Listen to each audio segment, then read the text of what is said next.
الام اللي بتيجي تقول لي انا ابني سخن النهارده الظهر ورحت اشتريت له مضاد حيوي من الصيدليه على ما اجيلك، بتقفلني بجد. او الام اللي تبعت لي على الواتس تقول لي ابني سخن وتعبان وجبت له مضاد حيوي وبروفين ومش عارف ايه لحد ما نكشف بالليل ولا بكره. ليه بتقفلني؟ لان هي بتعمل مشكله كبيره جدا. اولا انت خسرت فلوس على الفاضي، ثانيا بنسبه 90% انت مش محتاج مضاد حيوي. طب يا دكتور الواد زور وجعه، ازاي ما ياخدش مضاد حيوي؟ الواد سخن والسخونيه ما بتنزلش، بياخد الخافض بتنزل وترجع تاني، ازاي بقى مش عايز مضاد حيوي؟ انا مش فاهم ايه العلاقه ما بين المضاد الحيوي والسخونيه. هو المضاد الحيوي ده خافض حراره؟ ابنك سخن هاتيله خافض حراره، انما المضاد الحيوي ده بيعالج سبب من اسباب السخونيه. هل تاكدت ان ابنك عنده السبب ده؟ يعني ايه سبب؟ بص، الميكروبات احنا بندرسها في كليه الطب انواعها كتيره جدا، بنقعد سنتين ندرس جميع انواع الميكروبات اللي في الايه، اللي بتسبب امراض للانسان.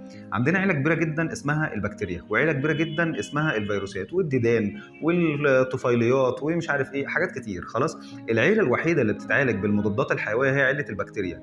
طيب معظم الامراض اللي بتصيب الاطفال فيروسيه، يعني الانفلونزا اللي هو ضارب البلد بحالها والناس عندها رشح وكحه، انفلونزا اسمه فيروس. خلاص، كل ما هو فيروس ملوش علاقه بالمضاد الحيوي، بدليل الكورونا وفيروس سي والايدز والسارس ومش عارف، كل ما هو فيروس المضاد الحيوي ملوش علاقه بيه. لو كان المضاد الحيوي بيعالج الفيروسات كانت الكورونا بقى ايه، خفت بشريط اوجمنتين ولا هايبيوتيك، صح؟ لا، ملهاش علاقه.